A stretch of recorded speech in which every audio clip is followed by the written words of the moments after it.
Hello, ladies and gentlemen. We are back. That's right. The Wrasslin for Life Network is back again today. We got a lot on the docket. We've opened the week the day with the power rankings for the week. Check that out below.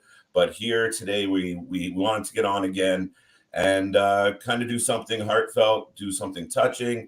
And, I really, we were live when the news came out. So obviously, a lot of people out there know already that Scott Hall has passed.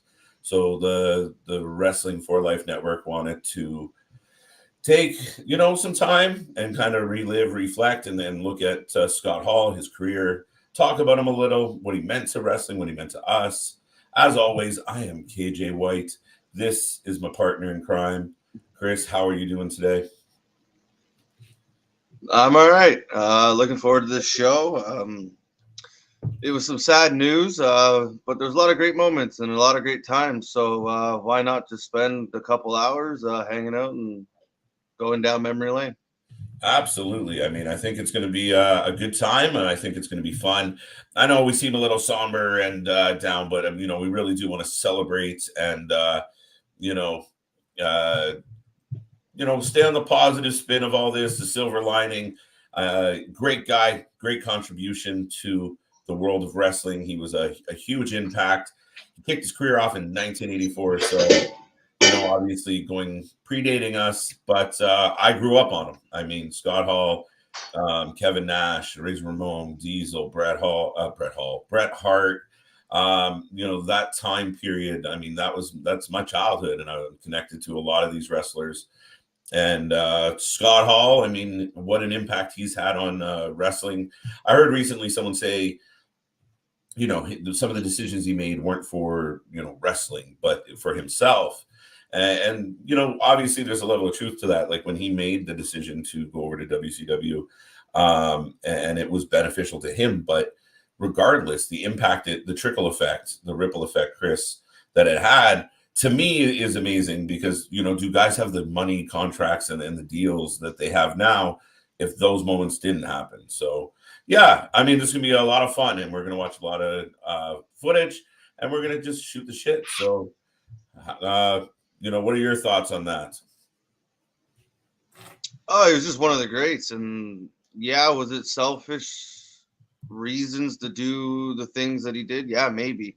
But in the end, it changed the wrestling industry, right? The guaranteed contracts and the other things that he got thrown into it along the way. Just nowadays, that's just in every contract, and it wouldn't have been that way if it wasn't for Scott Hall, Kevin Nash, and guys like him to stand up and take those risks and take those steps. But other than that, his in ring, his out of ring, he was just one of those greats that you always loved when he was on your TV. Yeah, no, absolutely. I mean, he was definitely a superstar, definitely an entertainer, and like I said, we're gonna have a lot of fun, kind of reliving some of these moments. Now, just to let everyone know out there, when we first came up with this idea, this is kind of Chris's baby, but we love the idea of kind of going through history and going through some of the times that were with wrestling, reliving those moments. And as we've launched this new show 2 weeks ago, we really gotten the idea of bringing more content. And one of the things we want to do is bring some vintage and old school content. I think that was part of the theory with this, right, Chris? Mm-hmm. Yeah, it was just there's so much going on nowadays, but it's always good to kind of go back, and especially for the newer generation, the younger people that may be watching, just go back every once in a while and just watch some of the classics, some of the greats. Maybe focus on a pay per view or focus on a certain wrestler or certain times of certain careers, and just really kind of go through the history of some of the great moments in wrestling. No, absolutely. So yeah, we got rolling on this idea, and then obviously we thought Scott Hall, perfect guy to kind of kick off this series, this show with this weekly kind of installment or bi-weekly installment thing that we're going to add to the channel. And I mean, what a great way to start it all, and what an amazing way to pay homage to one of the best. Now, just so everyone knows, like when we started doing this, we had hours upon hours of video that we could have kind of watched along or did a little watch Mhm. party for. And Chris had to whittle it down to still quite a bit of content. So we're going to be here for a while, folks. So Yeah. we're going to tidy up this intro real quick and get to some of the footage, because we could have sat here. We could have did a 4-part mini series on the career. So we're not going to cover everything, and some of the things Yeah. is like super. Like, I mean, the moments that a lot of people talk about consistently, we don't necessarily talk about them all just because other people have. But and we're not going to delve too deep into the beginning of his origins. I mean, obviously, he had his time with absolutely Alex, where he started his career out with NWA. I mean, we talk about Starship, we talk about Coyote. Yeah. That was definitely a creative name. You kind of glad he didn't stick with that. Right? Could you imagine he came into the WWF as Coyote? He was more Yeah, of a Starship Coyote, and then his what was the other one? Starship Eagle. yes, Right, like that was a Dan Spivey, and it's just I don't know. It's when everybody didn't use their real names, right, and everybody kind of had a gimmicky name back then. So yeah, it was really funny to think it's about. not surprising. Yeah, like we make fun of things like Braun Breaker and such, but you look back and you're like, some of the Mm-hmm. names were crazy. Um, yeah, so then so he had the upstart. I mean, the crazy part for me is when you see old Razor Ramon or old you know uh Coyote, you just see this, like Mm-hmm. he looks like Tom Selleck. He looks like Magnum PI.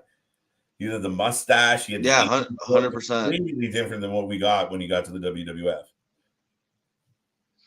Yeah, that stash. It just I guess that '80s style stash. You put him and Tom Selleck next to each other, and they're twins. It's would have Mhm. been cool to see him bring it back at some point, but he kind of just he left it off. I guess once it was gone, but Wow, it's one of yeah, those pictures you look at and you're like, that's Scott Hall, and sure enough, it is. absolutely. And that's where we're actually going to start the watches for those at home. Actually, what I'm going to do real quick is I'm going to drop the link into the chat. You guys can pull up the playlist and see what we're watching at the same time. And we're going to start with his early year vignettes when we get introduced. I, at least as a child, get introduced to Razor Me Ramon. too. So they're different, not necessarily the Scott Hall we kind of ended up knowing as his career progressed, right? The Razor, I mean, he got sued for being so much like the character. What do you mean? Sued by who? Remember there was the likeness rights issues from the WWE? Oh, when he left WWE. Sorry, yes, I Yeah, thought you were talking sorry, about when he sorry. first got to WWE. No, when he left WWE. Sorry. Yeah, no, because he was still, and then especially at first when they weren't saying his name, and you didn't know what they were calling him yet. There was a lot of problems because you would say things like, "You know who we are," but you don't know why we're here. And he still used the toothpick. He still would do the arms. He would still Right? he would still do a lot of the things that were Razor, but he was now Scott Hall or somebody else. So yeah, no, it caused a lot of problems, but I don't think he ever lost any of those battles. I believe like he still did it afterwards. So Absolutely, absolutely. So yeah, he came a long way. Those opening vignettes were so funny, so cliche. And I'm pulling up the list now. We're gonna start with the first Razor Ramon vignette. We're gonna just pull it up. You guys obviously can't see it. We can't give it to you, but we are gonna drop the link in about mhm. 2 seconds. And as soon as I drop the link, we will get rolling on the show. But like I said, folks, if you don't know, the Wrestling for Life Network just started. We're building from scratch, and we're bringing you guys content every single day. More content's coming. Podcast is coming your way. News is coming your way. And we're having a lot of fun bringing these shows to you. And like I said, tune in, subscribe, be a part of the family. And I'm really looking forward to checking out, um, a little bit of history on Scott Hall. So Mm-hmm. there it is, folks. Definitely.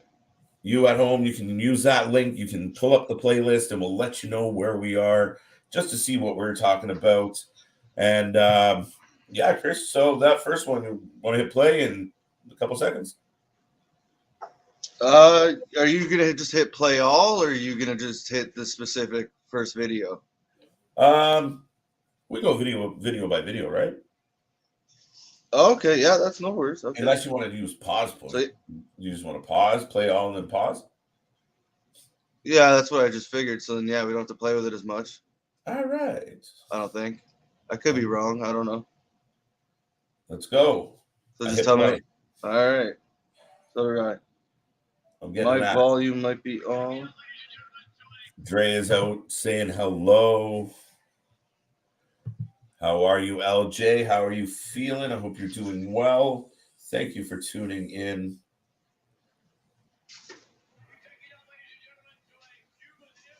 Pause. Okay, I'm at the kid eating the ice cream. You ready? Oh, hold on. I love Okay. technology. Do. I'm a little further ahead. Okay, I'm at the kid eating ice cream. Go. Yes, deal. Ready? The opening part of this got me right away when I rewatched it. Introducing a Cuban immigrant. Yeah, they don't. They've shied away from doing that kind of stuff anymore, right? Well, yeah, and I mean it's just kind of funny, right? Like he could have just been a guy from Miami. Just with an accent, just something.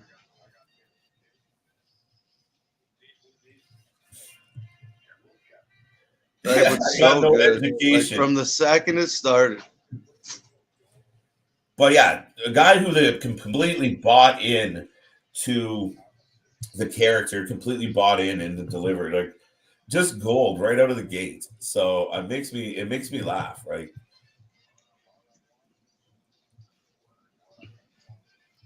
Well, that's like apparently like where the inspiration like they would because Scarface was so big, like he would be in the backstage doing this, and Vince heard it the one day, Yeah. and then it's kind of just and who did he came up with the razor part and shoot I forget now. Savio Vega maybe or somebody like that came up with the Ramon part. I don't think it was Savio Vega, but it was. Him and his And then yeah, he caddy. just the toothpick, everything. Oh yeah.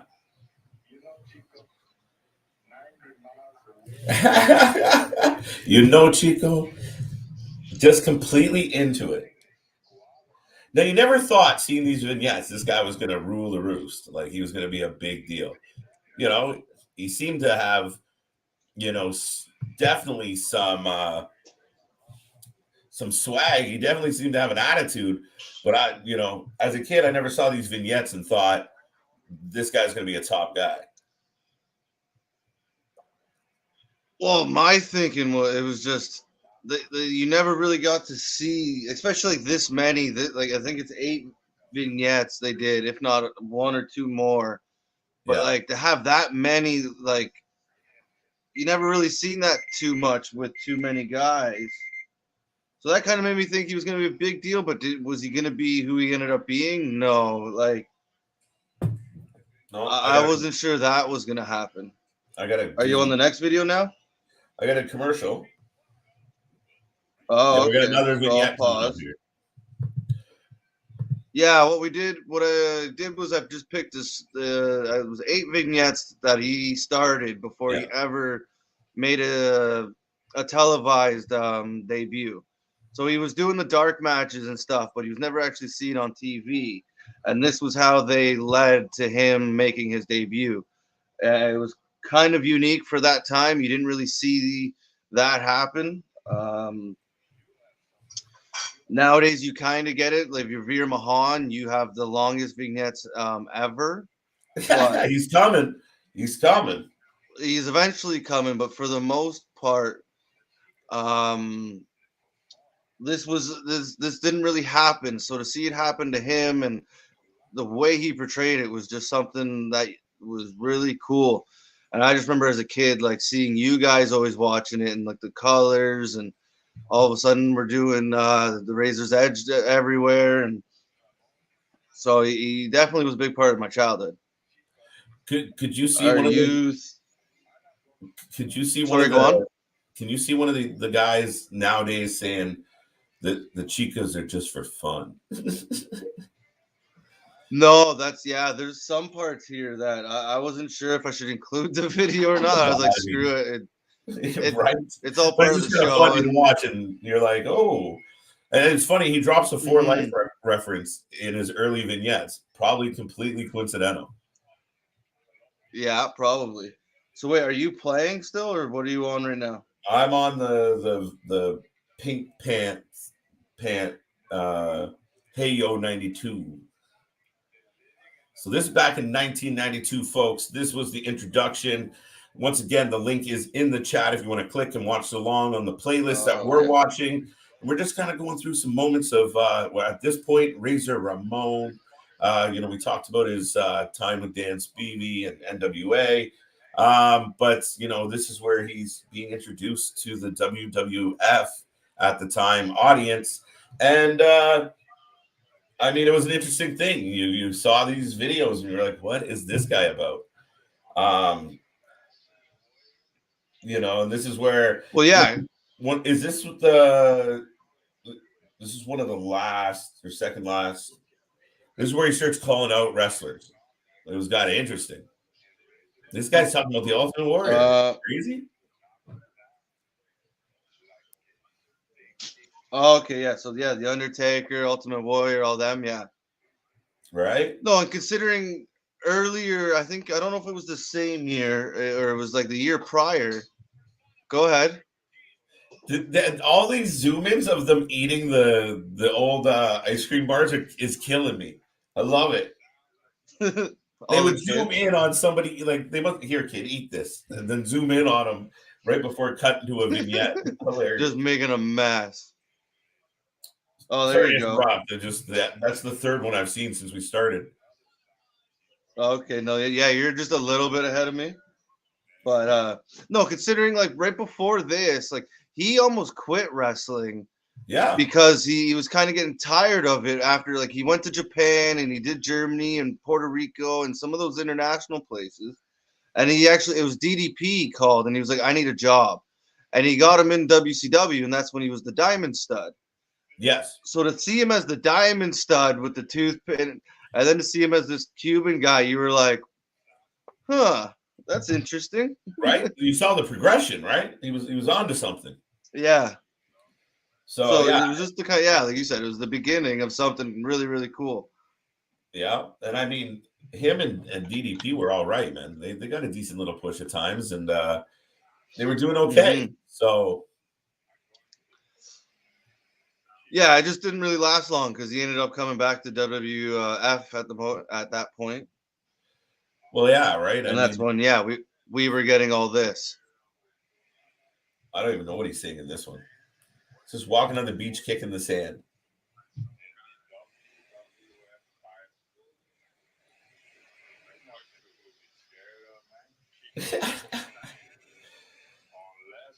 The guy was a beast.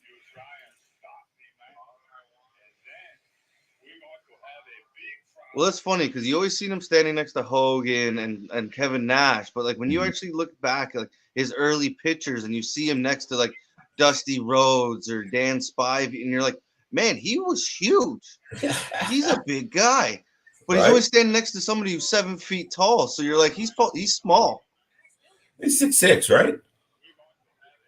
6'6", yeah, 7, I think, somewhere in there.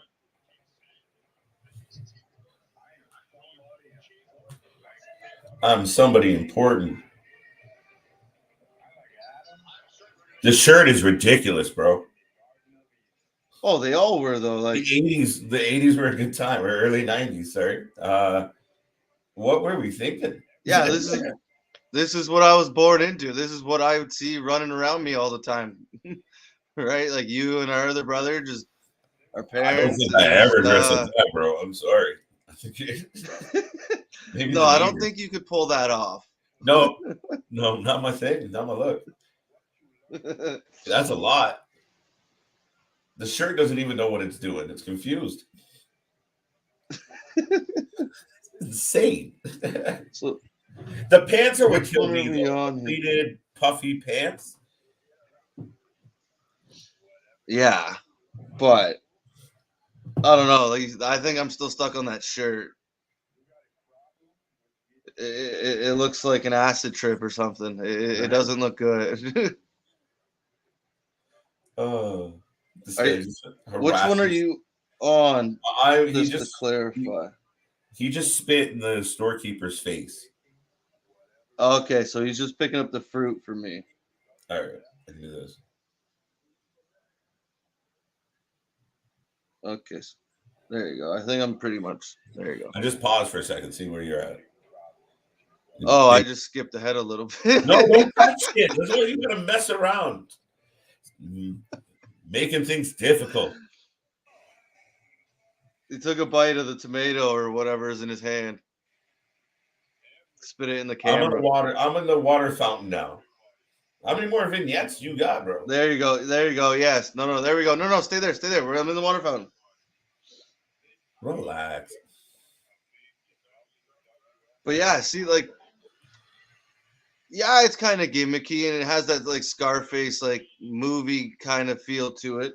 But considering everybody else running around him at that point was Hillbilly Jim and Doink the Clown and right, all really, really gimmicky things, like this kind of was like a step towards more realistic characters, right? Like especially then you didn't have the information you have now. So like it kind of you're like, hey, maybe this guy is some Cuban immigrant who's loaded and is gonna kick everybody's ass. Right? Well, I mean, you believed as a kid when everything was kind of the way it normally is. You just you kind of accepted it as like this guy's name really is Razor. It's so cool. Mm-hmm. This is Well, yeah, WWE thought that so much they brought back fake Razor and fake Diesel. Thought so funny. it's just the name. It's We just the name. we definitely have to talk about that. That is one of the most insane decisions ever. Hi, Ronnie. I hope you're doing well. I hope you're having a good Sunday, and thank you for being here. Yes. Hey, Ronnie. I No, got the I vignette thought that's about actually putting. on the screen right now. That's the vignette I got. I'm on. This is volume 7. I got Hey Yo 92 again. The picture you Oh well, see no. I mean on the like the screen title right of. now. But he's He's so sitting at a good, right? table. You Like, just said pig. yeah, he really was a heel, though. Like, there Yes. was no doubt. He was just. It's the Bill Senior Razor.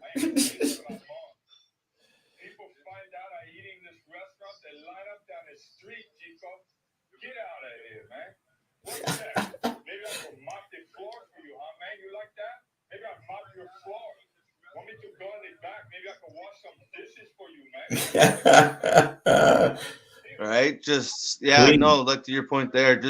Just playing that bad guy perfectly. Right. And Oh, you almost hate him before he even shows up, and that's how you. That's a perfectly done debut to a show. Like if you want to be hated before, like that's how you would do it. Like that was perfect. no, you watch this and you're like, this guy could have been in movies. Like, he could have done that Mm-hmm. character on a movie. Why not?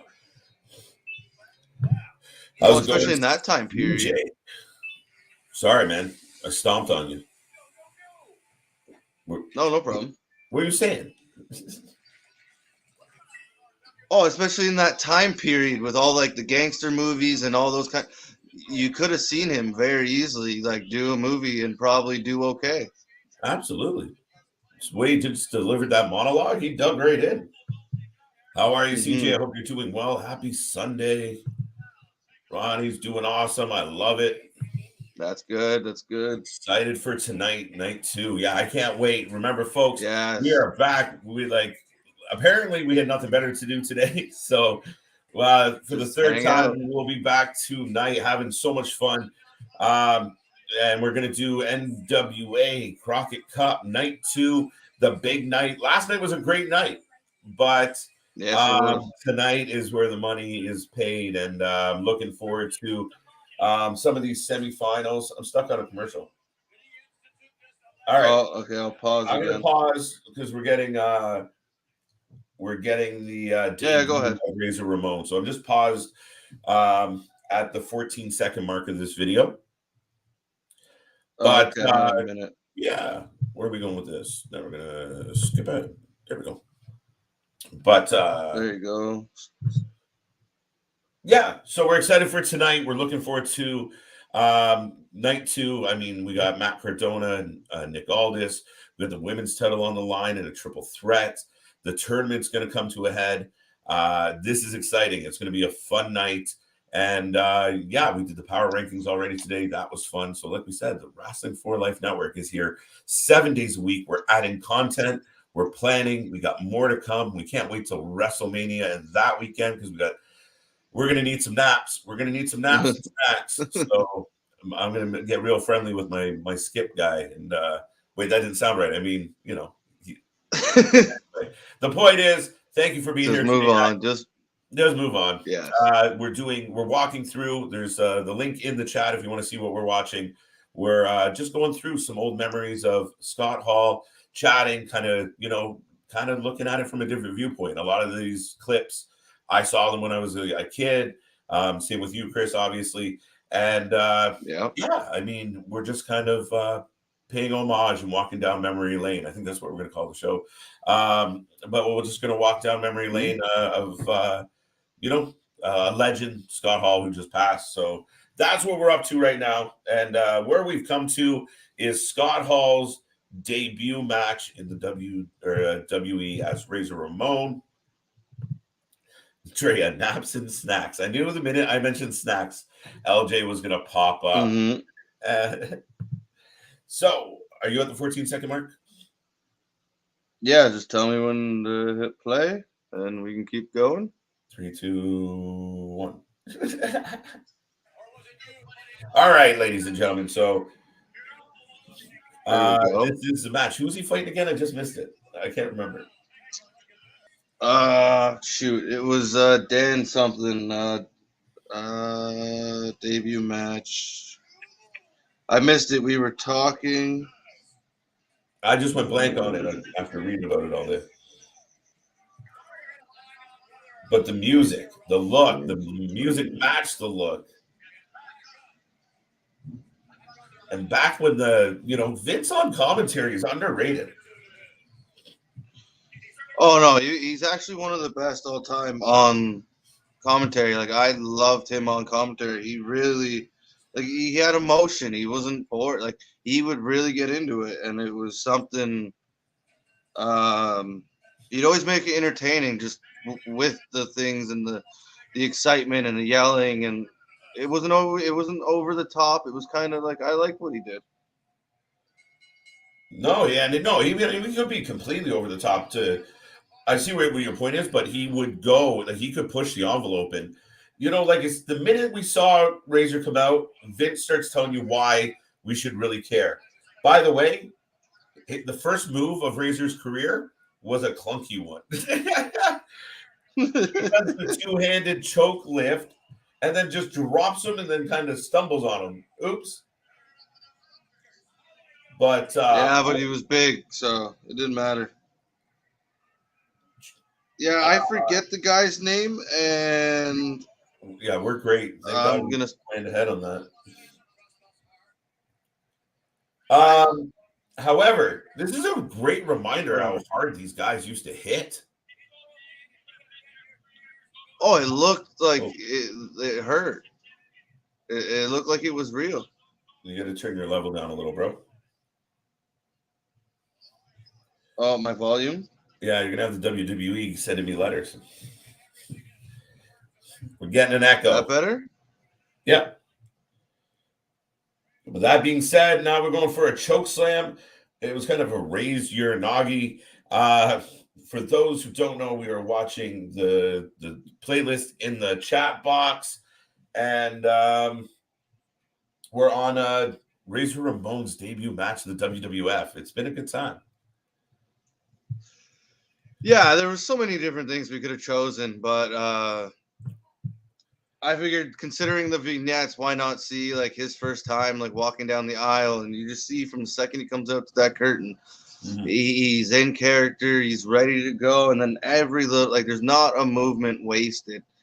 Every facial, every little tweak of his arm, his hands, like it's all for a purpose and a reason, and it's just I think it's only like a 3 or 4 minute match, but you learn so much more about this guy, and it's fantastic. So that was kind of why I chose this one. Like I said, there were a lot of other matches you could have chose, but I figured his first one in WWE after the vignettes. Yeah. See how dialed he is Was a good on one. day one. I don't disagree with that. Yeah. Chris. Getting him up. Yeah, that's a good way to put it. The first ever Razor's Edge on TV. That is fantastic. And like Vince just said, like I don't know too many people that did it before him. If at all. It's over. Right? That's how you debut a guy. 4 minutes and 16 seconds, including entrances. Bing. Take note. Like, it doesn't have to be complicated. Keep it simple. Oh, so now we're on to, if anyone's following along at home, the 1, 2, 3 Kid versus Razor Ramon. This was, I remember being young, and I remember we lived in an apartment building at the time, and literally this whole series with again, one of his friends that he got over, right? There's a young Scott, and yeah, I mean, no one saw this coming, and it was awesome. Then it became this big grudge match, and it was great. No, then the promos between them, he offered money to have a rematch. Like it was a great story, but like it just not a lot of guys in that position would be willing to do that. And there's even interviews of him later where he's like, hey, you get your friends over, that only helps you too. Like that's a good thing. Like it's not always has to be about you getting that move. So like this is just a perfect example of it. Like nobody thought you would see 1, 2, 3 Kid win this match, and it was just so well done. And X-Pac or 1, 2, 3 Kid instantly became like a guy that you could go to. Like he was no longer that rookie. Like you believed in him as a character now. Yeah, well, I mean, it was definitely a great foot in the door. It was a great way to introduce him to the fan base. Right now, I'm kind of, you're looking at the old hall where the old fans. It is so funny to look back at the just even the people. It's crazy to look back in time and go, wow, we used to think this was just craziness back then, right? Yeah. No, times change, and times change, and you see how things evolve, and it's crazy when you go back and watch some of these old videos and see or remember what things were like even 10 years ago, right? Yeah. But they work well. Little 1, 2, 3 Kid could go, but that fall away slam thing, a classic, right? People talk about JBL, but I mean, Razor made that move pretty. Yeah. Do you guys like other wrestling YouTube channel? Do you like other wrestling YouTube channels in general? Yeah, I spend a lot of time on YouTube making connections, not just with wrestling content, but content creators. I believe in community. Well, we're actually going into a wrestling fantasy league with some other podcast hosts to have a little bit of fun, because I believe in building everybody up. It's not about one person one above all, one mastermind, one genius. No, it's about family, it's about community. Everyone's on their hustle, everyone's on their grind, and all you want to do is share the love and give love back. And we do this for fun, and we have a lot of fun doing it. And when I see other people putting themselves out there and doing their thing, I always want to give as much love as possible. So I do spend a lot of time on here, liking other channels, giving them the thumbs up. And there's a lot of good people out there doing good things. Well, there's Razor giving Macho Man a hard time. There's an announcement. Razor Man, Bobby the Brain, and Macho Man. No, and that was about to say, like, that was one of their better feuds there too, the Macho Man versus Machismo, right? Like, yeah. Like I said, unfortunately, we couldn't put every video in. That was on the very close list of being put on. Just even some of their promos behind the backstage and stuff were just phenomenal. Right. And no, I think it was great. And I mean, it goes another one of those moments where he's putting someone else over. He's building someone else up. Do we even know who X-Pac is? If he doesn't get those moments with Razor and Razor puts him over, he could have squished him. I'm not letting this little guy beat me, but he was his buddy. They went up and down the roads together. So yeah, come on, buddy, beat me. Go ahead. Now we're getting and like you. Oh, go ahead. A lot of people in that position wouldn't have been so willing, right? They would have been no, like, I'm not doing that. So that's who Scott Hall was. And yeah, okay, it's his friend, but he still was like, he was willing to do it for somebody else, and it didn't matter to him, right? If he was on that losing end, right? As long as, okay, my buddy's getting over, so that's good for the both of us.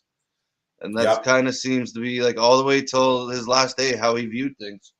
Absolutely. Now we're doing the Shawn Michaels Razor Ramon ladder match from SummerSlam.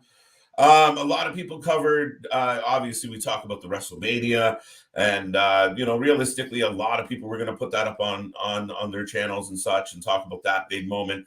We all know what a match that was.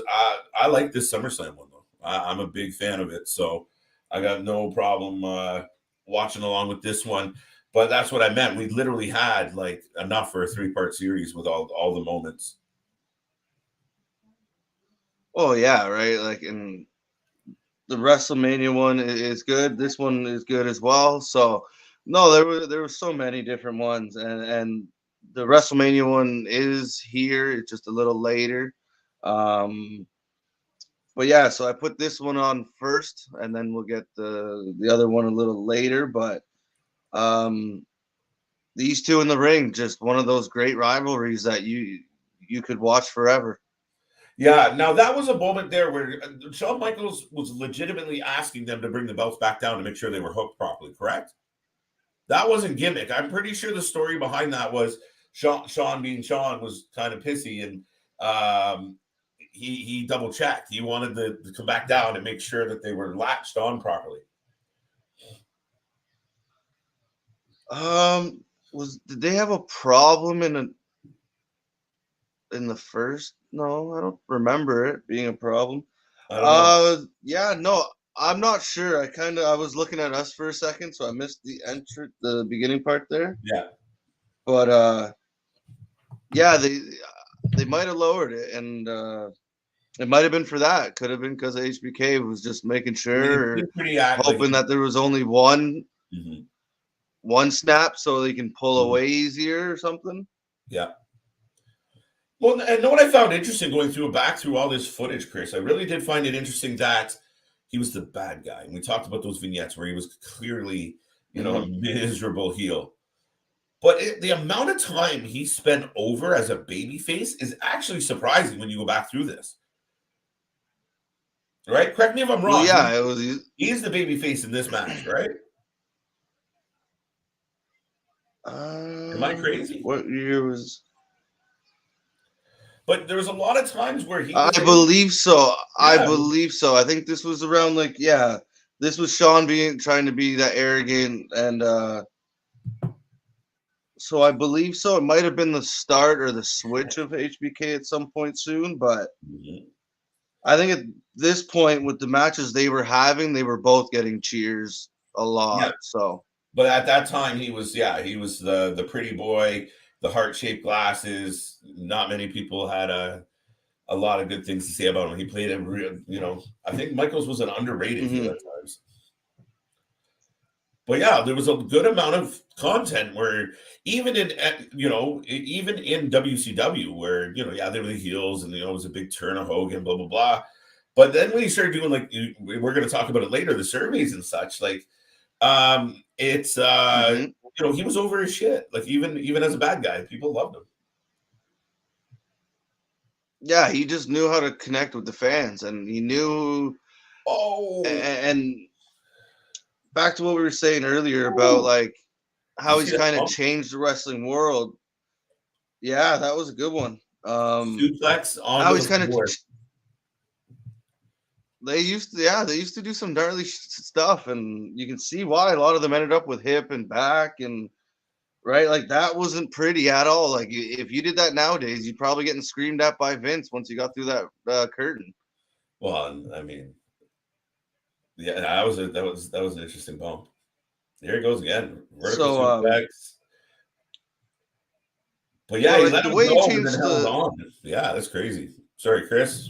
hmm but yeah, back to what I was saying there was to our point earlier about how he like helped change the wrestling world. Like back then, like bad guys and good guys, like they didn't drive together, they didn't talk, like they kind of changed it. Skull or Scott Hall, HBK, Triple H, Kevin Nash, Yep. right? They because then they would just talk and they would just figure out ways. Especially, you just spent 2 days, 3 days, or how many weeks with this guy driving up and down the road talking about your matches. So like when they did get in the ring, their matches were just that much better than everybody else's, right? And that's doing things like that back then got them in trouble and got them looked at and gave them heat, as people would say, backstage because you weren't supposed to do that.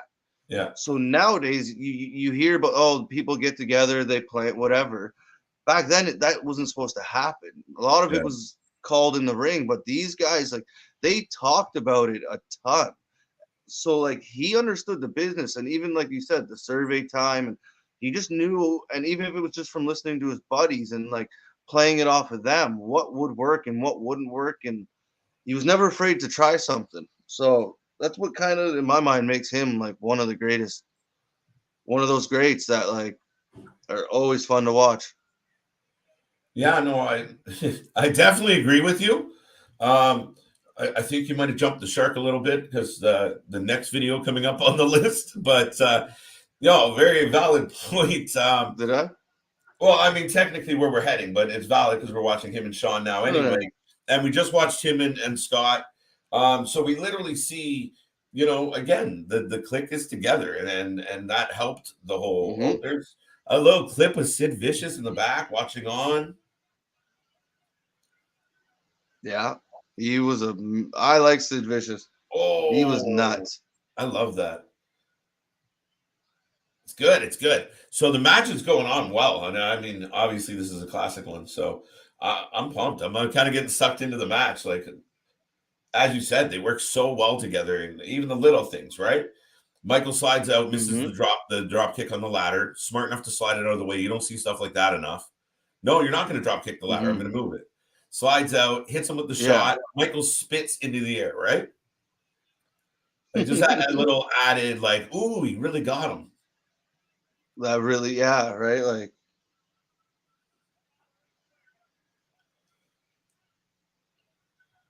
But yeah, no, when you put these two kind of caliber guys together, right? Like they just make magic, and it's just so much fun to watch. Yeah. Oh, excuse me. You get kind of just lost in it, and it's oh, Shawn Michael. I didn't remember that. Shawn Michaels just lost his pants. yes, that was a common thing though. Oh, and that was not pretty. Did you see that fall? His leg gets caught up and takes the. Oh, that didn't look fun at all. You know? Yeah, no, he went down rough on that one. That first wiggle kind of That knocked was, him loose. and then his foot slid into the ladder and like it got stuck as it fell. Yeah, like he went down well.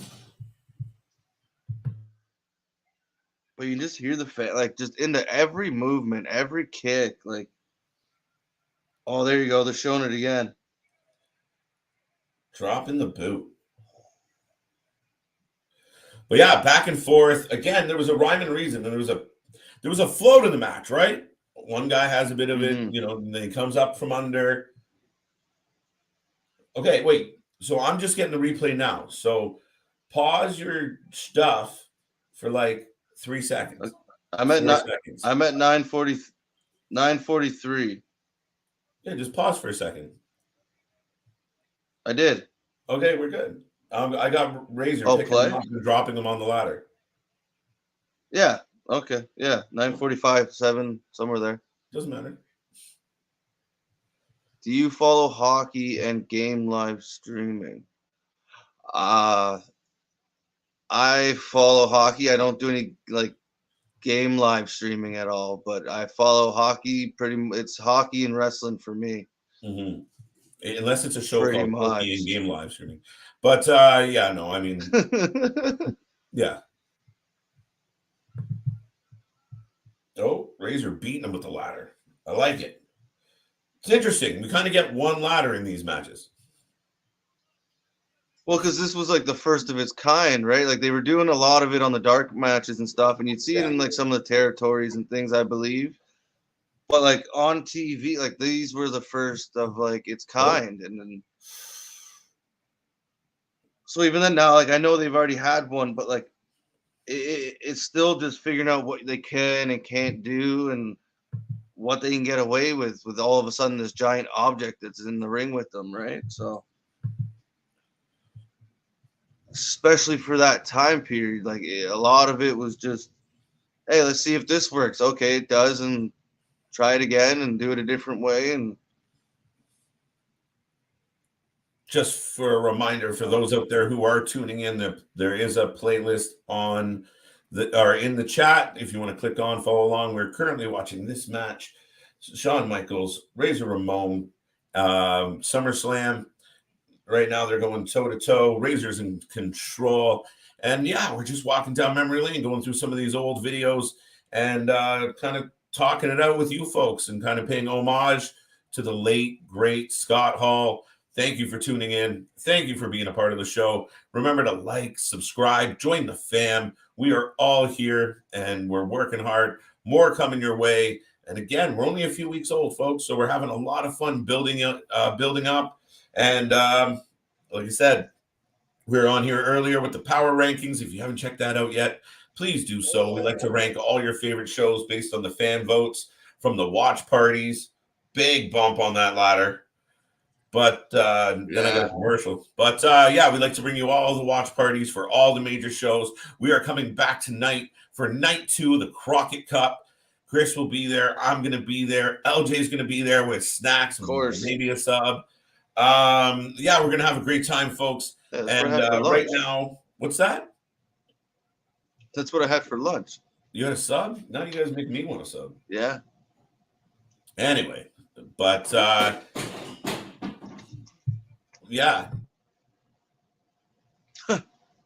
Thank you, neighbors. Anyway, so yeah, we're going to be here all night long, and we're going to hit the Crockett Cup. We're going to have a lot of fun with it. We're not going to stop, folks. So we'll be here all week as well, and then we're heading into WrestleMania weekend. We got shows everywhere. We got so much coming your way. We got our podcast coming your way. We got breaking news coming your way. We're having a lot of fun starting up, and right now, Razor Ramon is putting a beating on Shawn Michaels. You see it in the picture. That's the match we're watching. If you guys are curious, you can click on the playlist and join in. And yeah, that's it. The Wrasslin for Life Network. And I talked about this week. Before this was ever a channel, I had my page, right? Wrestling Fan for Life, for obvious reasons. So, I mean, I was a huge fan of Scott Hall. I was a huge fan of the NWO. I was really bummed out this week when I heard the news. We were on live and I had to kind of work through the emotions because it does touch you. It's surprising sometimes that it does touch you. But yeah, I mean, it's a good time. I mean, it's heartfelt. and we just worked through it. But it was a real good show to kind of deal with it and kind of put it out there live and having fun watching these old matches. No, it's a blast taking me back to my childhood, especially like a great match like this that just you'd hate to be that match after it because it's just so good. Mm-hmm. I'm now offer for 1 second, Chris. Yeah, go ahead. Take your time. We're just watching this ladder match. Scott Hall's in control, and like I said earlier, like just no wasted movement, no wasted motion. Everything is done for a purpose. Right. So even the way they're rolling around the ring, the way they get up, they're selling everything. And at this point, the match has been going for 15 minutes. Uh, so you can see they're getting a little tired and a little slower, and Scott Hall's just kind of taking over. But it's just things I think that get a little missed with the wrestlers nowadays. It's just everything is so important. It's the little details that right everybody can kind of get in there. Not everybody, but you can get in there and do the moves and you can do certain things, but it's just the little things that'll make you that much better. And Scott Hall, HBK, like there's just certain guys that just do it so naturally.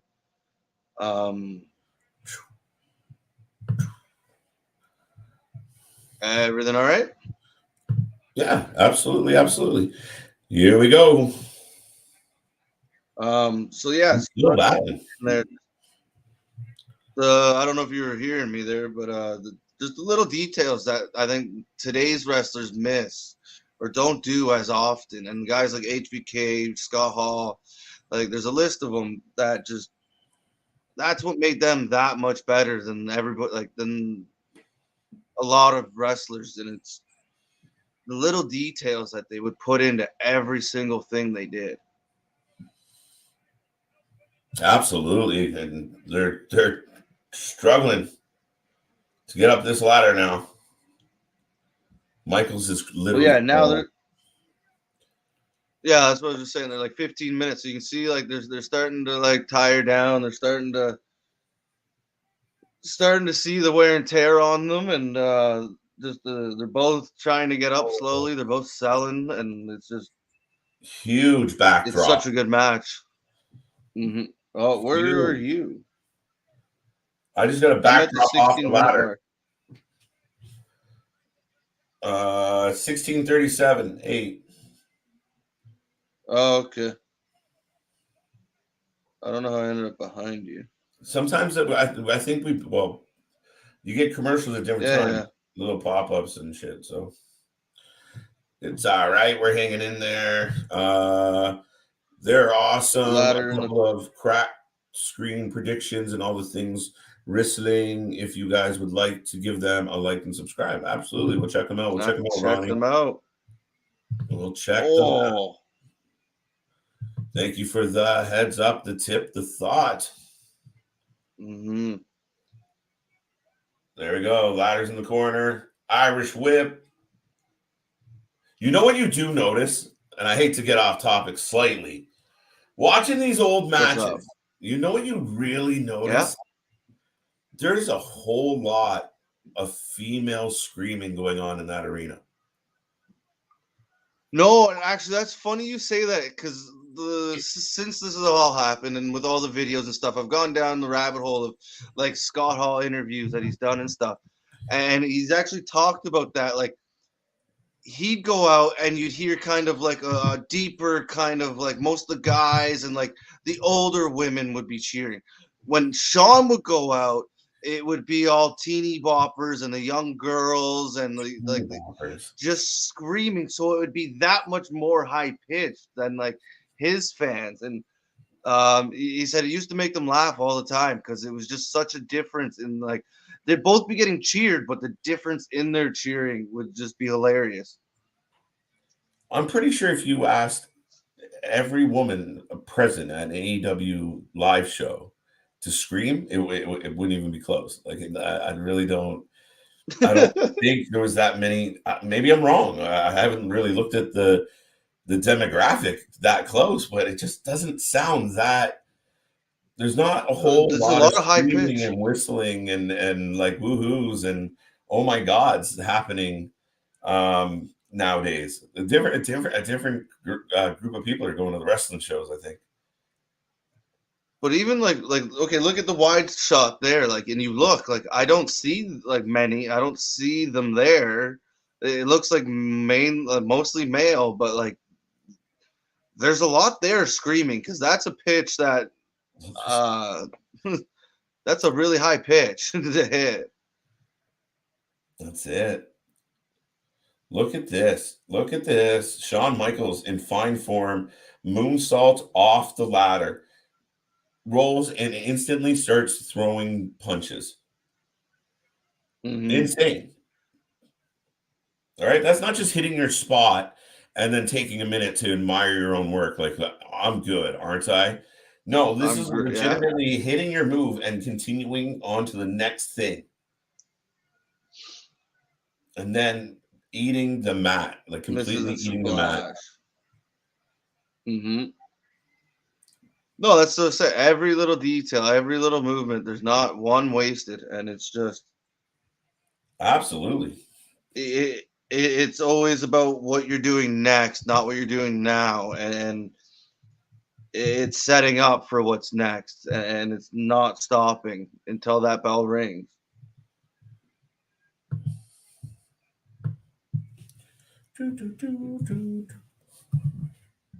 So we got them on top of the ladder on my video. Just we'll go to slugfest, just back and forth. Some headbutts. It's funny because I think Scott Hall's like 2 steps lower than Sean, but they're eye to eye. The double hang up on the ropes. You don't see Yeah. that very often. You see how tentative they They were, though. both just It wasn't that fluid. It's not as comfortable as no. we've come to see people with those type of moves, right? Well, it's either nowadays if you're getting the double, it's going over the ropes into like a table, or usually you get the single into the ropes. But for them both to go double hang up into the ropes, yeah, that's scary. Just both commit to being on that ladder and just letting it go. But no, to your point there, like Scott's landing on that rope wasn't very fluid. It wasn't very nice.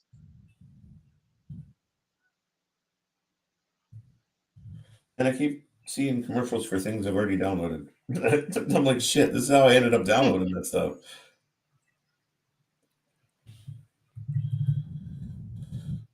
There you go. Now they're to the outside. See, I love those old style guardrails.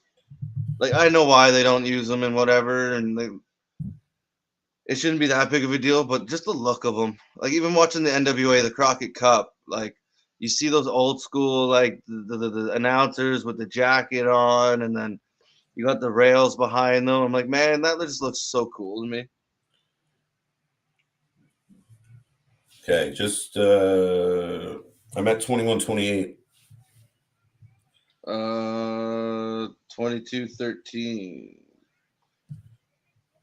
Okay, 21-36. Close enough.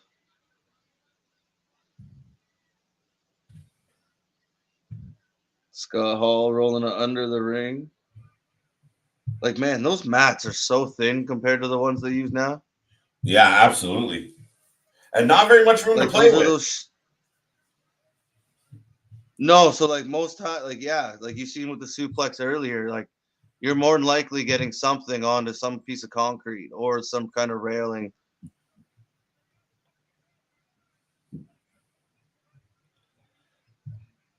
Dun, dun, dun, dun. Now they're Right. So look how little room is go between ahead. the stairs and the guardrail. Yeah. No, not much at all. Right. It used to come right in. Now everything's kind of spaced out. Even when you go to the show, like you got the floor seats, and even then, like there's quite a bit of room there. You could probably add Yeah. some more, or move it a little forward. But I guess when you got big guys like Braun Strowman at one point, and like those kind of got Bobby Lashley, Brock Lesnar running around, you're gonna want a couple extra inches for them to fit. You don't want Yeah, them running around the corner and all of a sudden clipping the stairs and end up eating shit. yeah.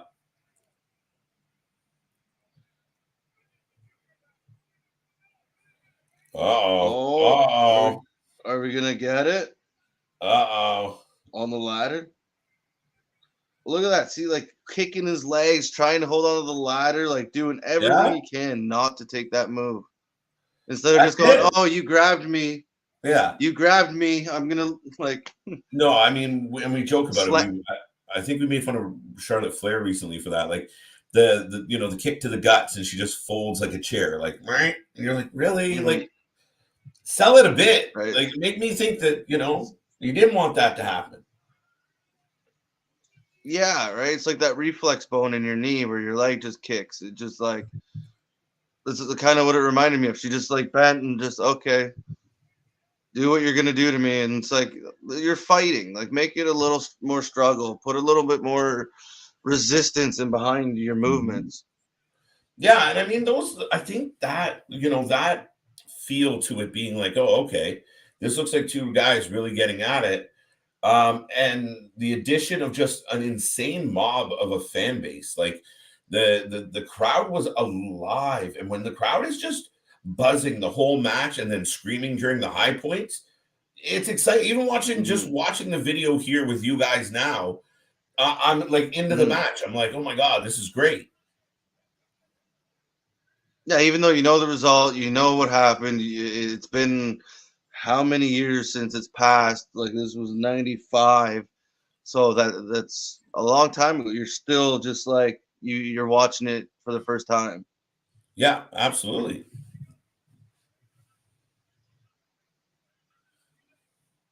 Right? And like, yeah, okay, there was the moonsault, and well, there's nothing like too crazy. There's not too many like. It's been a good wrestling match with a ladder. Like, it's not all about the ladder. You know what I mean? Like, it's not about the spots or the movements. And we got two letters. It's more about the fight.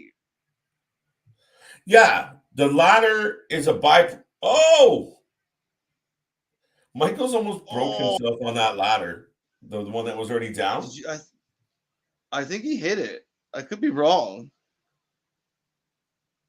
But yeah, no, I mean it's If- the ladders are used because it's a necessary requirement in this type of match.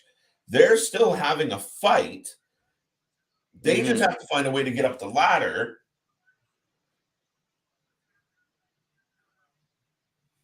Sorry, just had to skip an ad. But that to your point, No. right? It's two guys having a fight, doing wrestling moves, and then they go for the ladder when it makes sense. They use the ladder as a Yes. weapon when it makes sense. Like I'm grabbing the ladder because I want to put it up and you're stopping me. But there's not a ton of I'm going to grab this ladder and run across the entire floor with it and smash you. If you're down and out, I'm Mhm. going to try and win. Oh, where are you? Because I forgot about this ending. Yeah, no, this is amazing. He just fell off the belt. Yeah, and he's And he's pissed. yeah, the 26-29 mark. Oh, perfect. Okay, yeah, we're the same spot then, pretty much. But even that moment, right? Instead of just slowly trying to get up and having the guy undersell the move, Hmm. right? You have him, shit, I put the ladder in the wrong spot. I'm going to just jump for it. And then be mad that he didn't get it and then reset up the ladder. And Hall took that long to, get Hmm. up because he got hit with a big, like he sells it instead of popping right back up to make that any different of a finish. Yeah, right. He sells that. Oh, he just threw me over the ropes. I went all the way down to the floor, right? And you see it all the way until the very end there, where he gets up and kind of like There you go. Big handshake. sh- shows a sign of respect. And they tear the damn place down, Chris. Big Right? hug.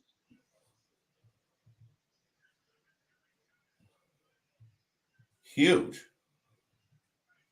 Yeah, rematch of the century. See how big, like that's how big this match was. Yeah. Like,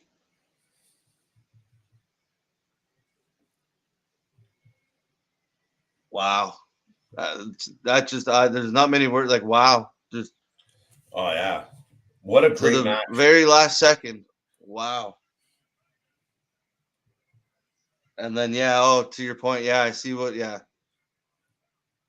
I skipped ahead What do you mean? You skipped to ahead. your point. No, to Oh your yeah, point yeah. earlier, Well, how I okay, yeah, started yeah. talking. Yeah, I just looked at the side there and I realized what you, yeah.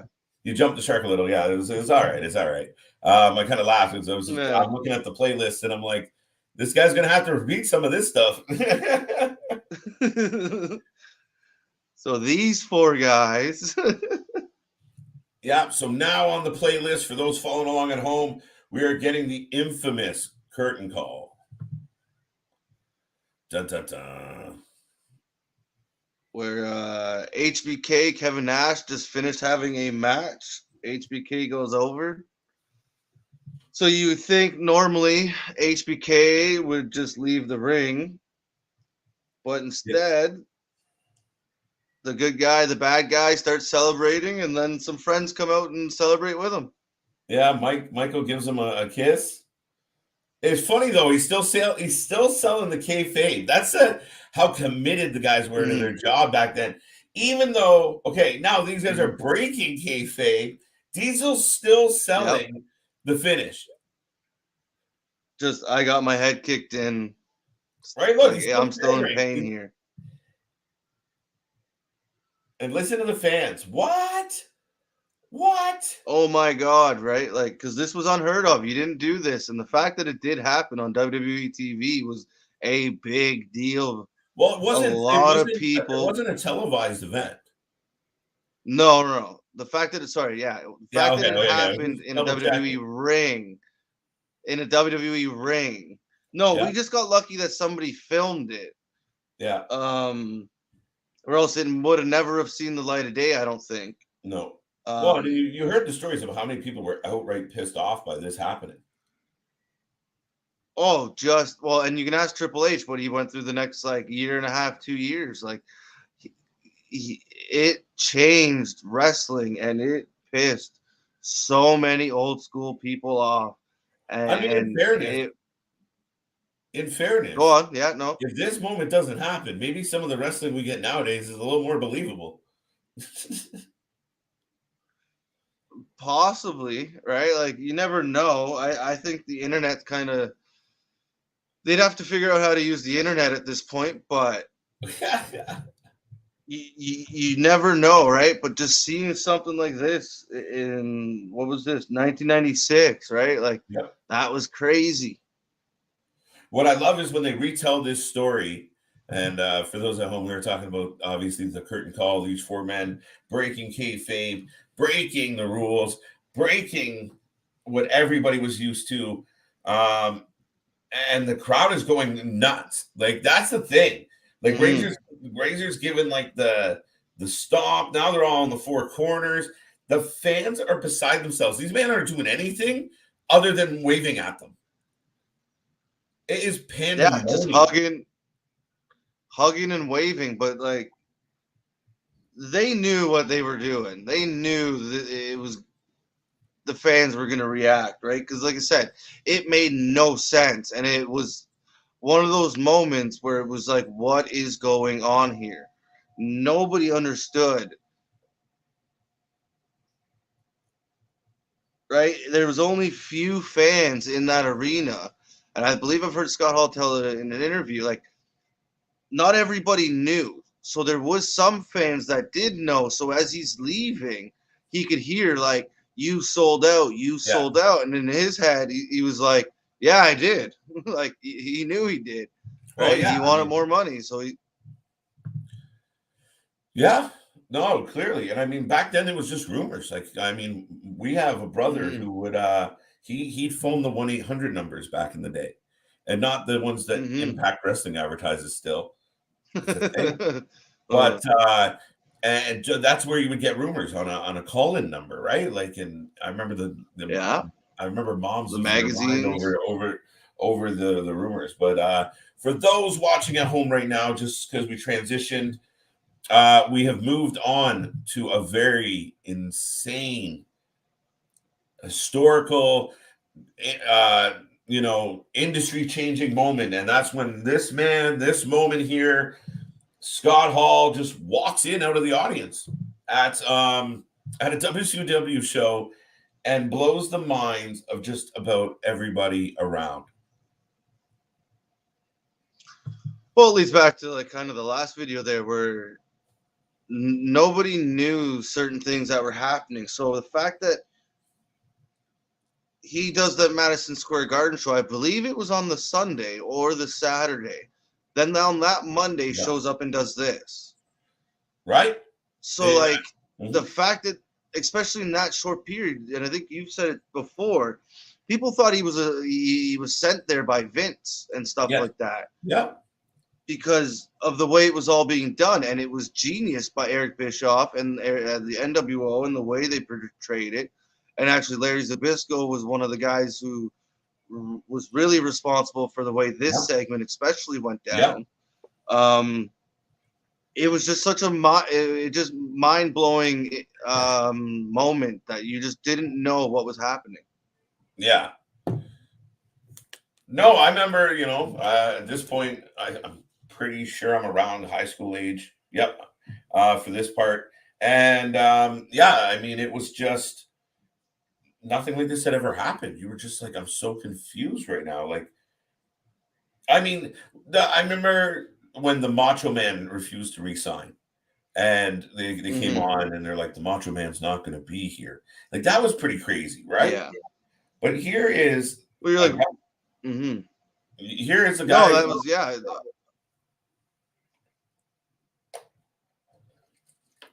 Go ahead. Here's a guy. Sorry, we did that a couple times there. I was just agreeing with you, and it just Go ahead. But here's a guy getting excited. Walks out of the crowd, walks down, and you see the refs telling him to get out of the ring. You see him being like, the high school clown kind of feel to him, just joking around with everybody. And he looks like he doesn't belong.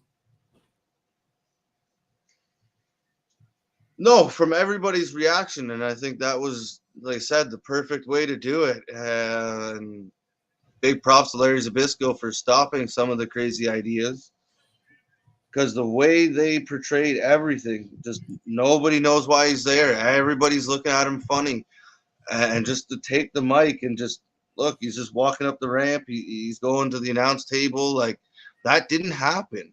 Right? Like, if guys were going to talk on the mic, they came from the back. They came, right? The interview was in the back, or they were in the ring, right? Exactly. There was an announcer there holding and asking the questions, where he just grabs it and starts talking, right? So it was different. I love the fact that he had a beef with with the Macho Man, right? Every time the Nacho Man, like.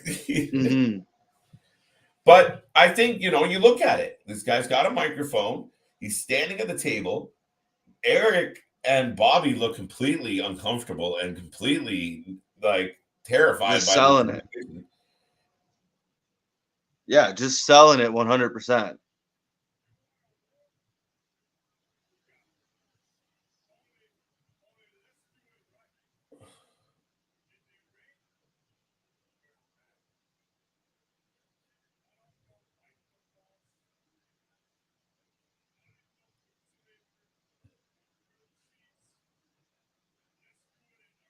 There you go. Right? Sets the whole world on fire. And you're like, what does this mean? Right? Like, you're just left like scratching your head going, huh? Yeah, it was crazy. This shouldn't be happening. That's Razor Ramon. Well, they don't say Razor Ramon once. They don't really say a name to him. They just keep saying, why is he here? Right? And then they just go off the air like it. So you're left with a cliffhanger. And you just see them shaking their head all disgusted. It was so well told. Yeah, they don't just start talking. They don't look back at the camera like So everybody, this crazed man is here from another company. They literally just kind They of look at start each like, other and shrug, like, "Well, shit, that just happened, eh?" well, yeah, they don't preview next week. Nothing. It's all right. Let's just go home. Yeah, they're Take like, off the headset yeah, and we're going to commercial. right. Bye, guys. We got to find out who this guy's Just the partner is. And that was the best part was the cliffhanger. mm-hmm. There's more. There's another one. Who's next? Right. Well, they left you with the one cliffhanger, and then like when this happened, there's the second cliffhanger, and then this was. Is this an even bigger moment than the last video? Oh, Probably, right? Yeah, it would have uh, to be like the fact that Hogan joining them. to me, this is one of the biggest moments in wrestling history. Period. Like, I mean, the impact this moment had. And again, look at the Mm-hmm. fans. The fans are going insane. I don't know where you're at. I'm at the 26-second mark of this video because I had a commercial. But there's Oh, Hogan. He leans back. And all of a sudden, everyone's like, what the all hell just happened? yeah, that's Macho Man. You're not supposed to be doing that to him. You know what I love is Scott Hall goes for the too sweet and Hogan high fives him. I missed that there. It's like, oh yeah, shit, he's new to this. But yeah, one of the single most impactful moments in all of wrestling.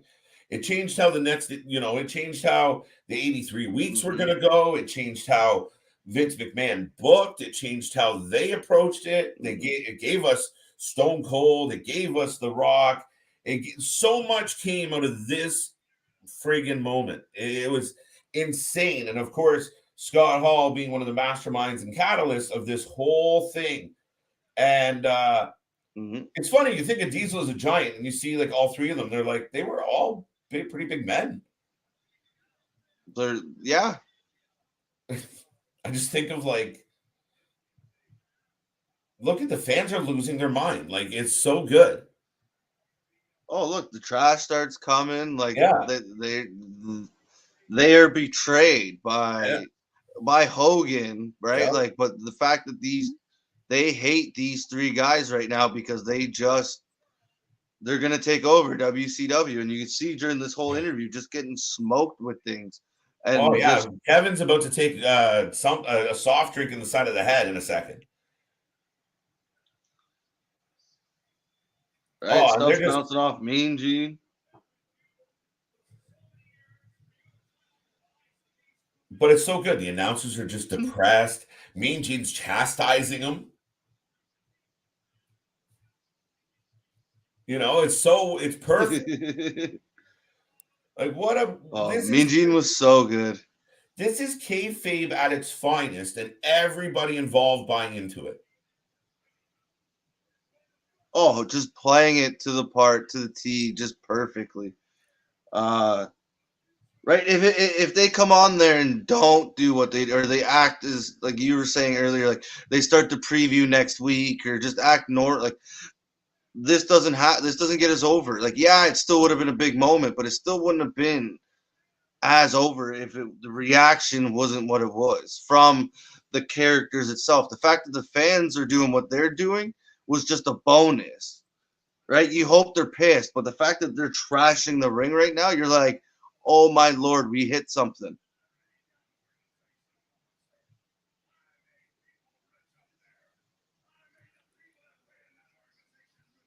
And then they start talking about the WWF. What? What? Yeah. Hogan, I made that company. I made it millions.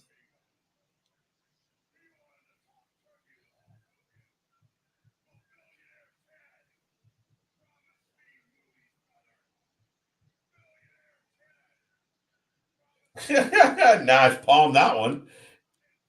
He gave us the Matumbo, the no, no, no. Yeah. But like how great like they're them standing there like as much as they're still like they're playing dicks, they're not smart. They must just be so happy, just Oh, you see them there, and thrilled they're the like, fans are reacting. when they look at each other and they're grinning ear to ear, like, "Oh my god, can you Oh, believe right it?" there, yeah. Right? You almost see it in their face. They're like, "Holy, Hmm. this is better than we thought it was gonna be." And like you said, the world of wrestling was never the same. No. Well, like I said, it changed everything from contractual obligations. It forced Vince to change policies.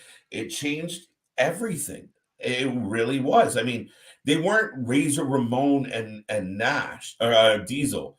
They were Scott Hall and Kevin Nash, and it was different. And again, like for weeks when you tune in, and all of a sudden they would be beating up people in the locker room. Now we see it way too much. But back then, it was such a like, oh my God, what is happening? They are really they're committing an assault. Like it was just such a Oh, they just different killed Rey animal. Mysterio.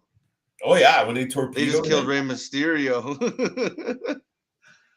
No, it was so real that at one point, and I believe it was that segment with Rey Mysterio and all that backstage with the trailers, and the surrounding neighbors actually called 911 Yeah, because they thought it was yeah, real, yeah, and they thought that there was some stuff going down, but it was just all them. yeah. And that's like you said, kayfabe to like probably at its peak, like right there. Like when you got people calling the cops on you, you're doing something right. Yeah, no, it's crazy. Absolutely. I mean, it was completely insane. And like you just watch this and it's funny, you watch like Scott Hall walk in and like you know like you remember the DX guys doing like the finger wiggles. You see Scott doing Hmm. it here. Scott's on this show, but well before DX was a thing, doing like the crotch chop. It's just funny, Yeah. right? Like the way it worked. No, I always loved the moments. Like you'd see like HBK did it a few times. I think Skull Hall, like where they would look into the camera and actually like do something, and you knew, and then you'd see Sean do it, and you're like, man, they're communicating to each Like other. Like, it's but they're crazy. on But different shows, and you're at like, the time, I was not aware. Now I was much younger, but we're not aware of how all this yes, relationship was working out. So it was insane to learn. And no, I'm on the next video, hmm, sir, which is this right here. yes. When the Poisonous Three come to WWE, that rhymed. I didn't mean to do that. There you go. No Way Out, '02, I believe, 2002. Yes. I believe they just let him come out and start the show after saying, I think Vince announced it beforehand that they were coming, and then they finally showed up at Backlash. Yeah,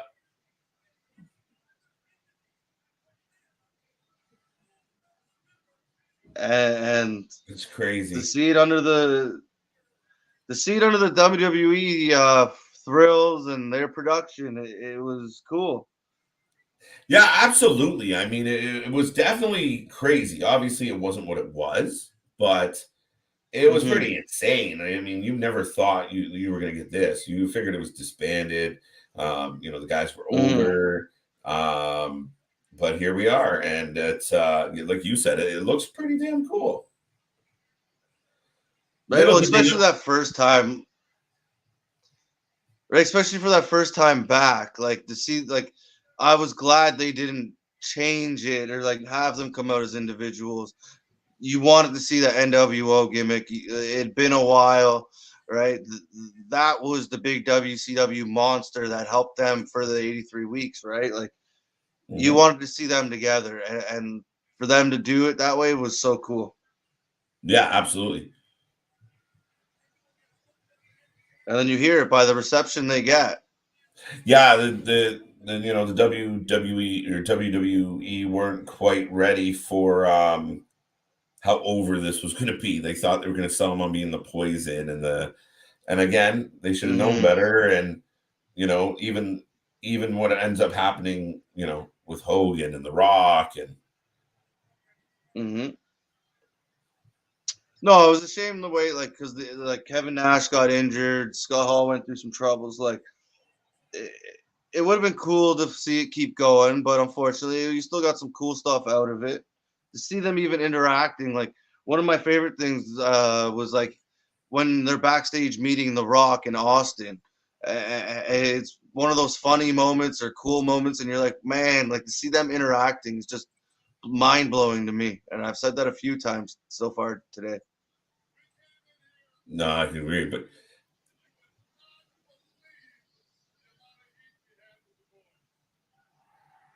they're getting the what chant. I love it. Well, at that point, Austin ruined everybody else's promo. Oh my God. They were like, like, damn you.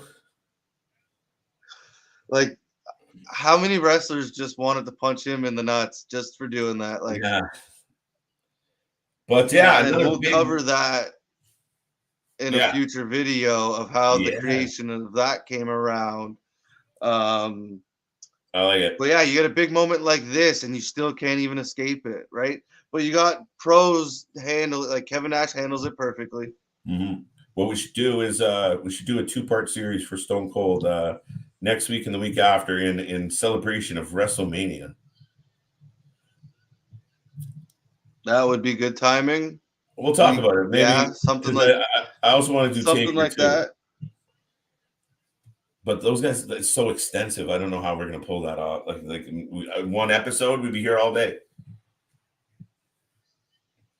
Yeah, instead of 2, just go 24 hours. Right? No, we'll figure out something. We'll get that figured out and get that out and start, I guess, promoting that as soon as possible so we can get the time and everything out there for everyone. Absolutely. Their feelings are hurt. And again, JR It was was so funny and good. like, yes, I don't buy any of this. Well, you don't like even the way like it's just so sarcastic and it's just so good though.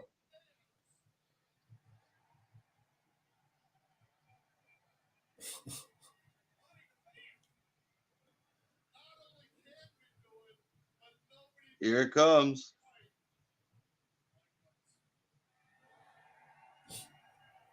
Oh, yeah. So Just good, did it. right? Like just buying that time, that anticipation, and then just Oh, what a terrible time for a commercial. oh, dude. Hey, yo. I'm at 5:21.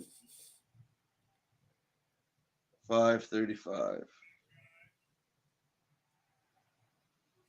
Oh, we're close enough. But even like they hand the I'm mic to enjoying Scott it. Hall. Listen to the pop that man got, right? Standing in the ring with Oh, two. Yeah. What I said. yeah, no, 100% agreed, right? Like, it was all three of them. You take him out of that, it's not quite the same, right? And you've seen that with the different variations going forward when they tried to recreate it or do other things. Anthony, what's up? Um, right? You've seen it with the different variations and stuff, or like when they tried to go on, it wasn't the same. You needed all three of them because they Yes. all played together so well. Like, but yeah, like you see it, right? And it's funny you see the similarities between, like I said, where we talk about the click, right? Like the Scott Mm-hmm. Hall giving the massage to Hogan, and it's just funny. Mm-hmm. No, that's usually the best wrestler, right? The ones that are like variations of themselves. And Absolutely. that's things him and his boys would do, like riding up and down the road all the time, right? So why Right? not take it to camera? We think it's funny. I'm sure some other people are going to think it's funny and or Somebody's think it's got it. good, Yeah, right? And that's he was never afraid to do certain things or be himself out on camera.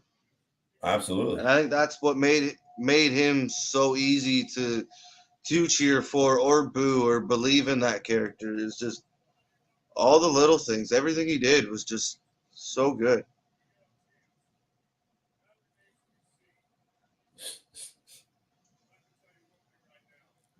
So Just good. kiss ass. What do we have? I know what we have next. We're getting there. We're getting there. This has been fun. Time's been going fast. I can't believe we've been on for 90 minutes, Chris. Just reliving some of Oh Scott Hall wow, yeah. moments. I know people out there might ask, what about this moment or what about that moment? We really just couldn't cover them all, and we kind of picked out some fun ones. I'm enjoying this a lot. Okay, no, yeah, I just got lost in our list there for a second, so I was just trying to like see exactly where. And then actually, yeah, so yeah, we're getting there. Right? I figured, yeah, by the time with all the talking and everything, like you said, when the first list we came up with had 198 hours on it, or 108, 98, 198 minutes. Sorry, that would be. I'm sure you could go that long, but yeah, it was 198 minutes, and then we whittled it down to like 140 minutes, and then slowly, like it was even today where we got it down to, I think the video length altogether was like 90 minutes. Yeah. So we were like, all right, I think we have to go with the stuff we went with because you have to. So some of these wrestlers deserve probably a 2-3 part series, like you were Yeah. saying earlier, and we're gonna have to figure a way to get it down to a one, maybe And the two problem is parter. we're two big fans. Like, so all of it seems relevant to us. Like, we're like, all these moves are That's awesome. that's the hard part, right? Like, So, do you guys think that the Wolfpack NWO would have worked better if Scott and Kevin were leading, or worked better to with Scott and Kevin leading that side of the NWO? Is that what you're saying? Probably.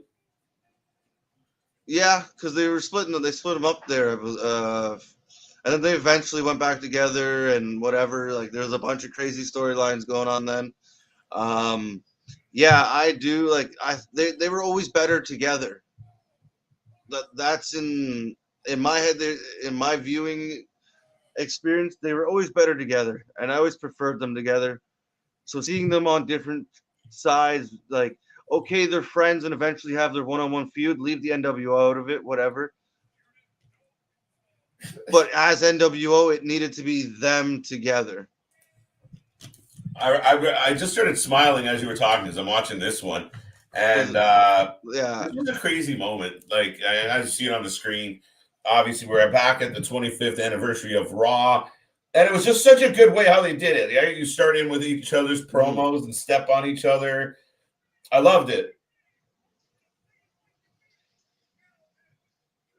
No, it was just one led into the other, right? Ladies and And it gentlemen. was kind of like they did it perfect there. Like X Pac is kind of that joiner between the two factions Yeah. because he was in both.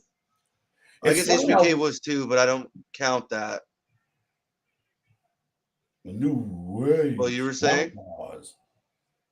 It's just amazing to think that, like, 1, 2, 3 kid X Pac is become such a linchpin, and never, the Mm-hmm. key guy in anything, but he was a really good supporting cast member. Yeah, right. He'd have his moments where you'd get the spotlight or a piece of the spotlight, but he was always usually just there or around. And right, the fact that I think he's now a 2-time Hall of Famer, like it's crazy. Mm-hmm. Is it my And imagination? now you get Sorry, go Chris. no, go ahead. Your imagination. Is it my imagination, or are wrestlers really lacking like one-liners and pop bits the way they used to? Like, every one of these guys come out and have a shtick. No one has sticks anymore. We need more sticks. Shtick. Not as yeah. No, it's all about cheap pops now and There right you easy go. heat and things like that. They don't have a hey yo or like Gable kind of does with his kind of like two things, but Sure. even then, like, No. right? But no, especially good ones anymore. Every guy that walks out through this curtain has their thing. Hmm.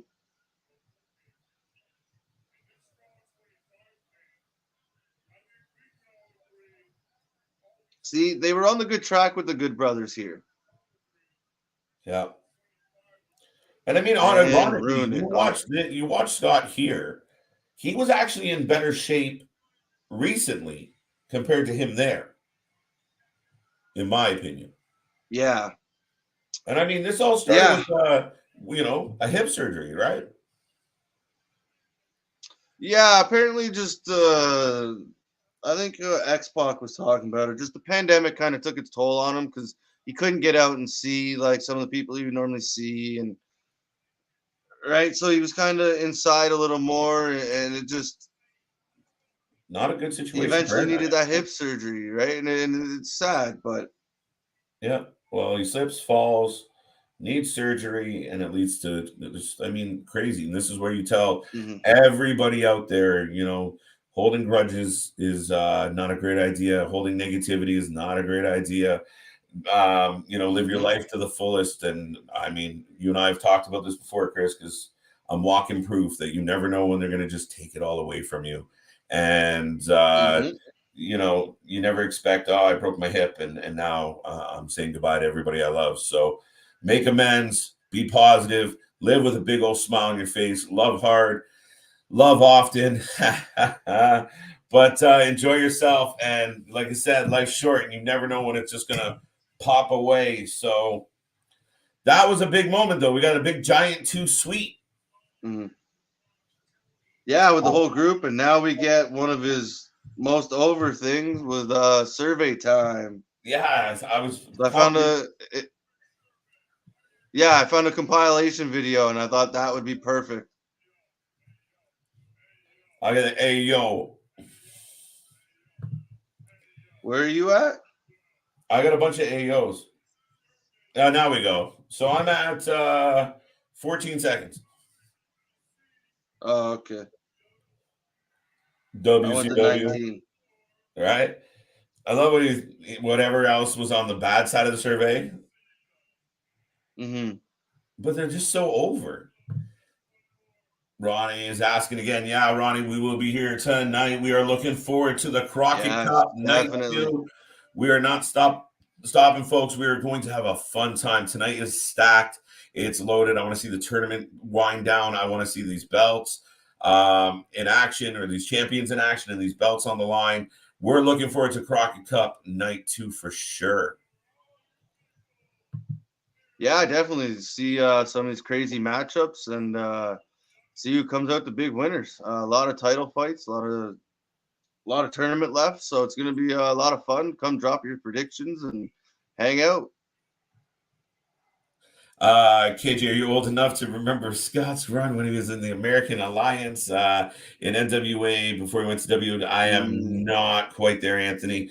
Yeah, no, he kind of debuted when I was a baby. So my early recollections was like the Razor Ramon side of him. I knew nothing prior to that mm, until I got older and did some research and some looking. So survey says no. mm.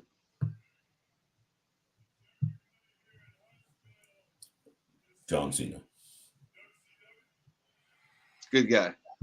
I like it.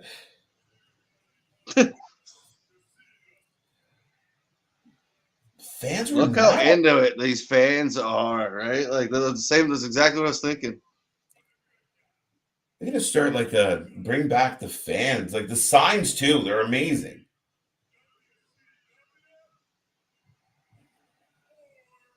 Look at X-Pac. Holy moly. right? Young Scott Waldman just doing his thing. Mm-hmm.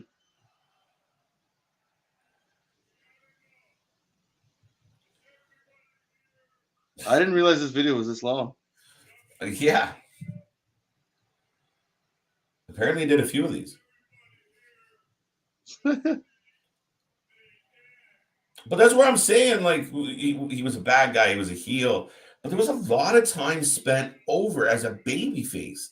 Now, NWO was Mm-hmm. a bit of an outlier because, they weren't supposed to be baby faces, but man, he was over as hell. And he loved goofing around with the crowd. Oh, he was so good at it, right? Like, so why not? Especially like when he got to WCW, where some of the storylines were a little goofy at times and things like that. So like, why not do a shtick? Why not get some mic time and talk? And he was clearly over, and the people loved him. So why not let him do it? Okay, I'm skipping to the end of this one. Where am I at? I still got like 45 seconds left of this. Of survey time? Yeah, I jumped. I'm on a Okay, I'm commercial. at 3:45 anyways. Where are you? I'm at the 3 second mark of the next video. Scott Hall, memorable. Oh no, that's yours. What's this one? No, the Great great moments moments. from Scott Hall. Which you can skip some of this as well because it's just a compilation video of some of the videos that I couldn't get like by itself. Okay. We're So it's back to just this. like we've seen this already. Okay. I'm getting So then commercial. what is it? There's like his debut. His debut, I believe, is the next one. Okay. You give me a timestamp and we'll watch this one. I'm at 224. 224. 227.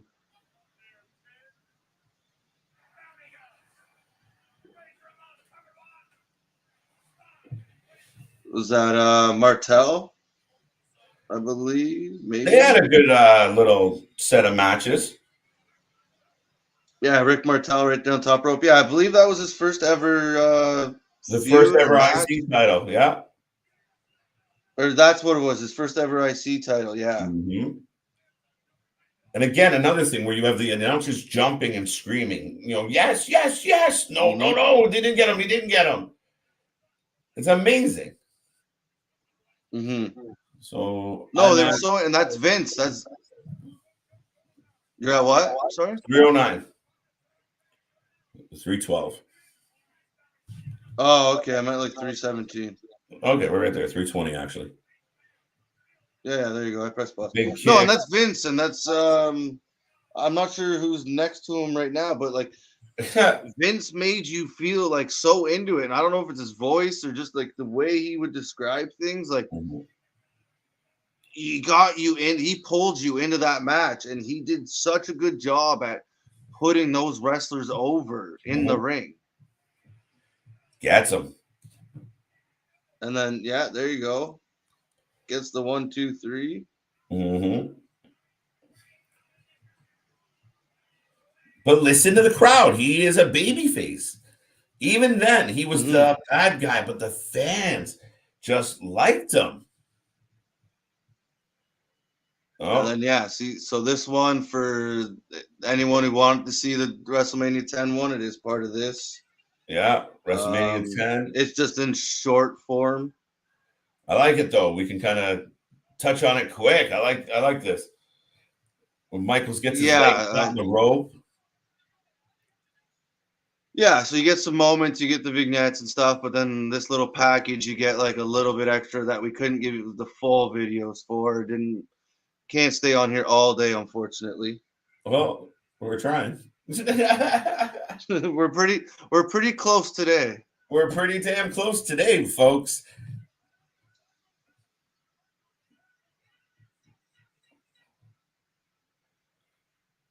Sean's out. But back to your point, you see like the fight, like the scramble. Right up does until not the end. stop the whole time. Yeah. And he just collapses. And I think a lot of times when people talk about this match, they forget that Razor actually won it, right? Like they talk about everything that happened and you're like, yeah, Razor won that match. They're like, oh shit, yeah, he did. He went over. But for me, this is what I remember most is this iconic, like him on the top with the both belts, like just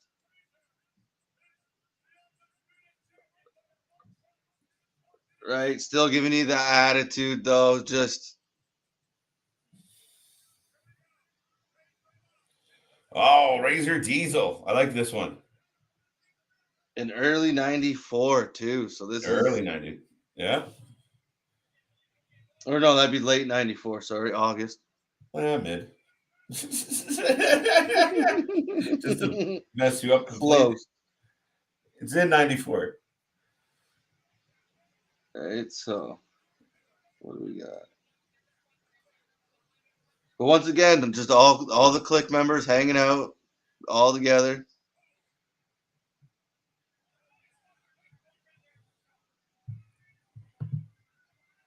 No, you were trying to think of a guy who has a stick and yeah, John Cena, exactly. I agree. Cena had a stick. He Yeah. had his Oh. day, right? Like, thank you, Anthony. Sometimes Yes. we get forgetful. But yeah, no, he's 100% right. I mean, you watch it. Everybody had, you know, I mean, it's just not the same anymore. You need to, we got to acknowledge me. I guess that's the guy with the shtick. Mm-hmm. We No, got, the problem is because they get handed a piece of paper is getting told exactly what to say, and right, like those things came from those guys, right? Yeah, they might have got helped a little bit with like, and maybe not all of them did it, but for the most Mhm, part, these things that they were saying was coming from their brain or uh-huh. part of like their surroundings or their experiences.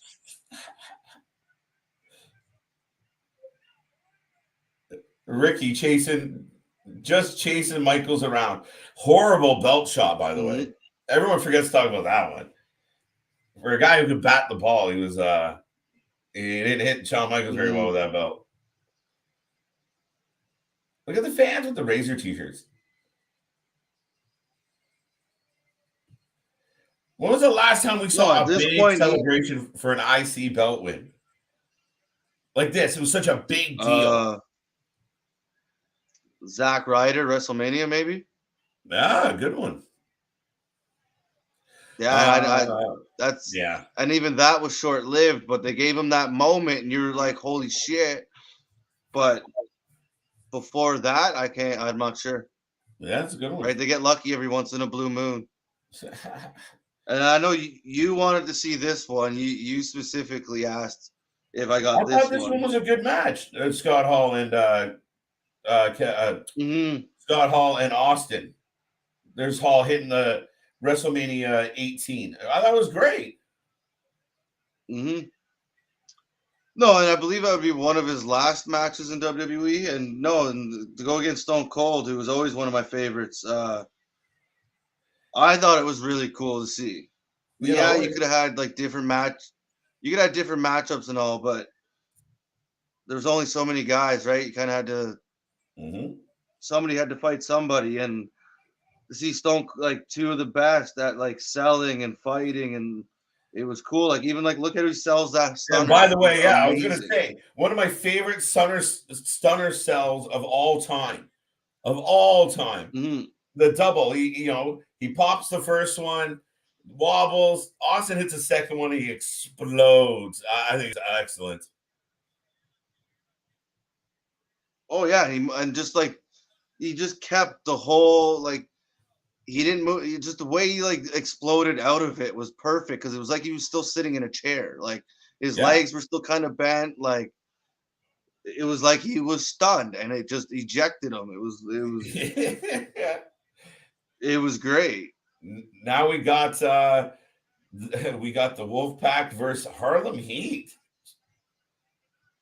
Yeah, Sensational classic. As I Jerry. was going, I had a separate alone video of. I was like, maybe we get like the outsiders in a tag match, and Oh, the I thought outsiders, yeah. the one I did find was them versus the Dudley, so it would have been an Impact. And I was like, that's a cool matchup. I didn't actually realize they fought, Yeah. but so I seen it in this package as well. So I kept it here. So like Ah. that, what a classic tag team to fight, the Harlem Heat, right? Like,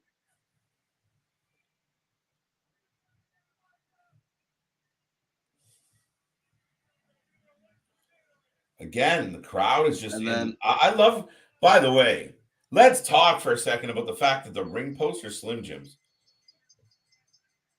And there's the W. yeah, There's the so tag we can belt. skip this one. No, I We want to just watch seen it again. this, I so don't we care. I got nowhere to be. I'm watching this again.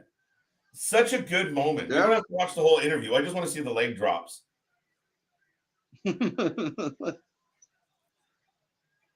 The gentleman I was watching this moment with, he was a huge wrestling fan, and he was funny because Mhm. he he was beside himself. And it was our uncle, my aunt's husband, obviously, and he was but like, oh no, like he was just quite taken aback.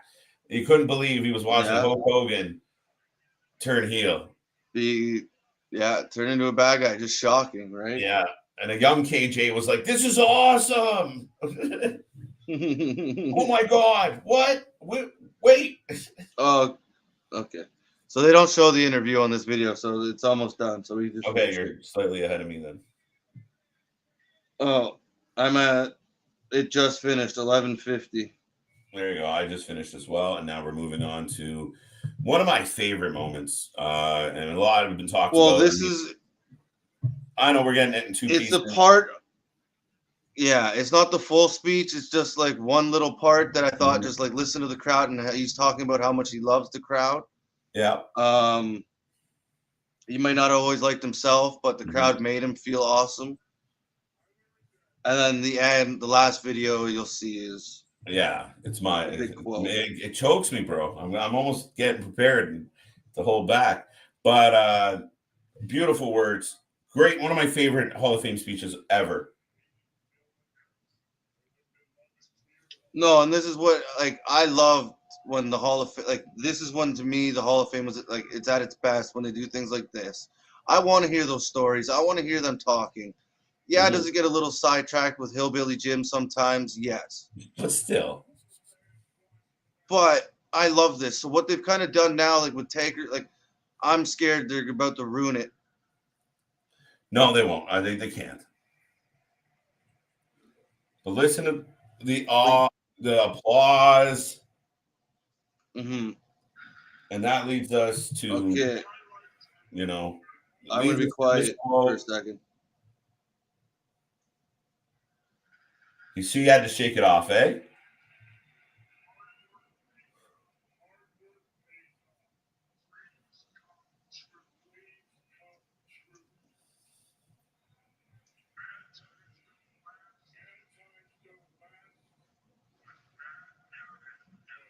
Bad guys do.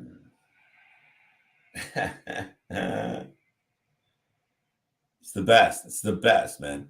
I love that quote, Chris. And if anybody tuned into our live stream, as I said earlier, I mean, we found out as we were going on air, and every time he hits that quote, it touches my heart. It touches me deep.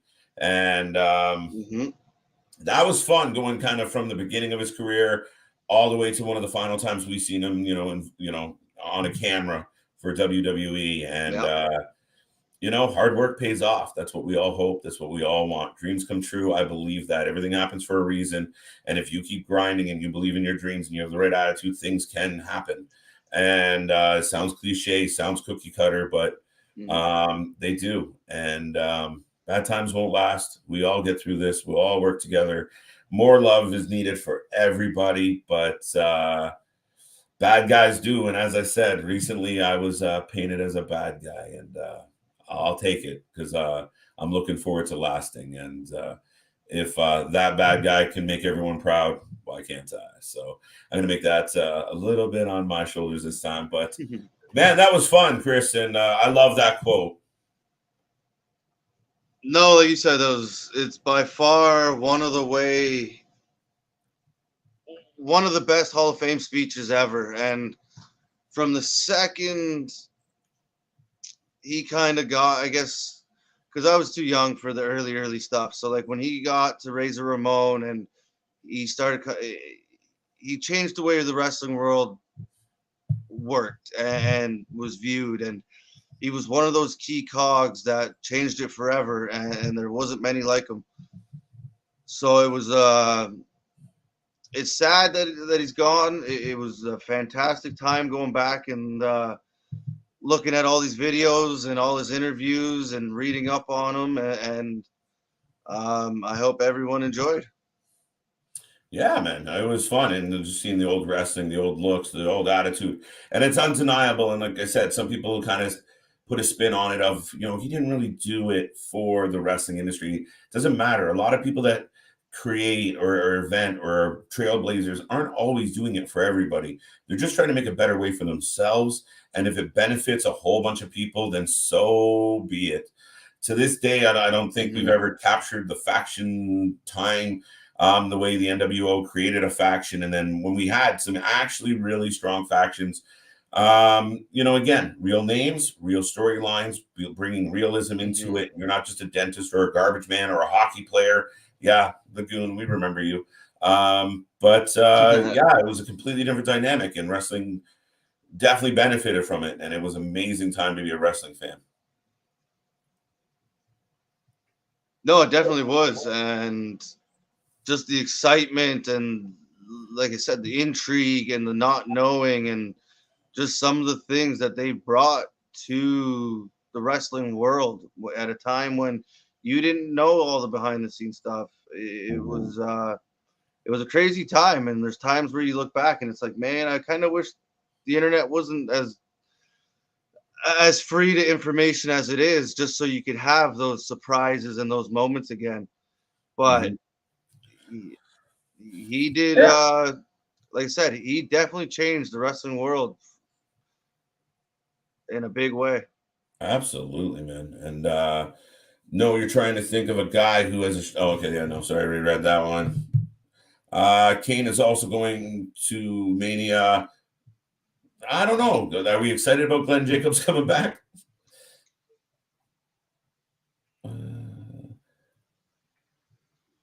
The way you guys are talking about Scott in terms of trying to replace the outward machismo is the same way people are talking about Eddie when he passed away.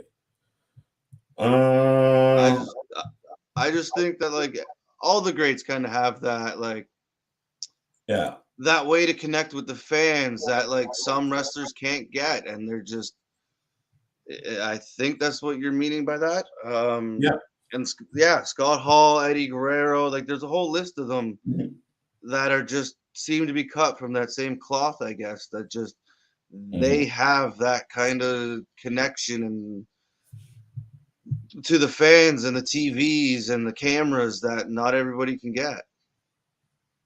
Yeah, and I mean Eddie. To Anthony's second point there, that Razor was much more reserved. He was. He was very methodical in how he did things, and again, he had Mhm. ways of getting over the little hand movements, the facials of the eye rolls and the sarcasm without saying much. Yes, Eddie was Latino. He a little more burst. I get that Mhm. absolutely.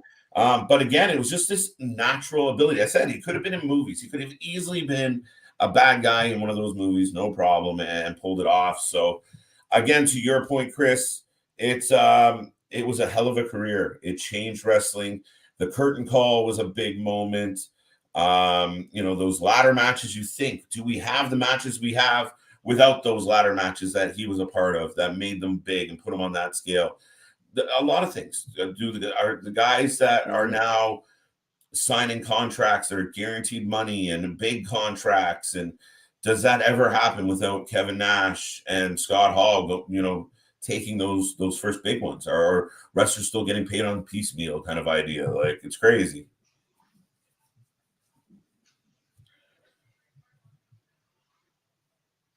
Yeah, so that's, yeah, like, to your point. Sorry, I was just reading the comment there. Yeah, Um usually, yeah. yeah, he definitely changed it, right? Like you said, there wouldn't be certain things the way they happen now, and there'd be lot more wrestlers still, I think, struggling to make a living at it the way like he had to when he started, right? Like, at Mhm. one point he was working a crew job at a Charlotte Orioles team, just to, as he was wrestling, just to get by because of how little the money was and how hard it was at times for them. So to eventually get to that point where it's the guaranteed money, and right, and then, like you said, all the little personality and details he showed in the ring and in his character, just that's what we miss today. And a lot of guys, I think, would benefit from just going and watching you Scott Hall videos, because is one of those guys that you can learn a ton from just by watching his videos. Yeah, I completely agree. I mean, it was groundbreaking. It changed the game. It changed everything, as we said. So for me, again, one of my faves of all time. I've just always been drawn to the reluctant hero. He was the bad guy, but he got a lot of cheers. He was over a lot. And you take a straight shooter over a flamboyant kind of crazy guy any day of the week. So oh but that being said, folks, thank you for tuning in, walking down memory lane. We're going to do this again with other wrestlers coming up. We've talked about Stone Cold Steve Austin. We're going to do The Undertaker, especially if Chris can stop calling him Tagger. And other than that, we're going to have a lot of fun. But yeah, no, it was really cool to watch the old matches, relive some of the moments of the one Scott Hall. Definitely. Thoughts and prayers go out to his family and friends. Don't forget, tonight, Crockett Cup, night 2, fully loaded. We will be back in a few short hours because that's what we do here at the Wrestling for Life Network. Chris, I will see you there at 7 p.m. tonight to kick off the festivities, and I'm looking forward to this one. Yeah, it's going to be a crazy night. Some huge matchups, a lot of title fights. Really looking for, you got Jeff Jarrett as a guest referee, so they got this nostalgia going for you a little bit. Should be a great show. Looking forward to it. Absolutely, absolutely. And then obviously, fans, thank you for tuning in today. If you're watching this now, don't forget, like, subscribe, spread the word, let everyone know we're here 7 days a week bringing you wrestling content, and we're not going to stop. We have fun. We're building around our watch parties for every major show, including tonight, like we just said, for the Crockett Cup. So for me, for Chris, thoughts, prayers, best wishes. Thank you to one Scott Hall for an amazing career, for his impact on wrestling, on my life, for being again, that quote stuck with me forever, and it's something I revisit at times because I just like the quote. It's a great reminder of, life is short, work hard, live your dreams, things can be accomplished. And had a lot of fun, folks. And other than that, that is us for right now. We will be back at 7 p.m. Eastern Standard Time, or Eastern Time. I don't know what we call it at this point. And we will see everybody for Crockett Cup Night 2. And Razor Ramon, Scott Hall. Chris, any final words? Rest in peace, Scott Hall, and we'll see everybody tonight. See you there.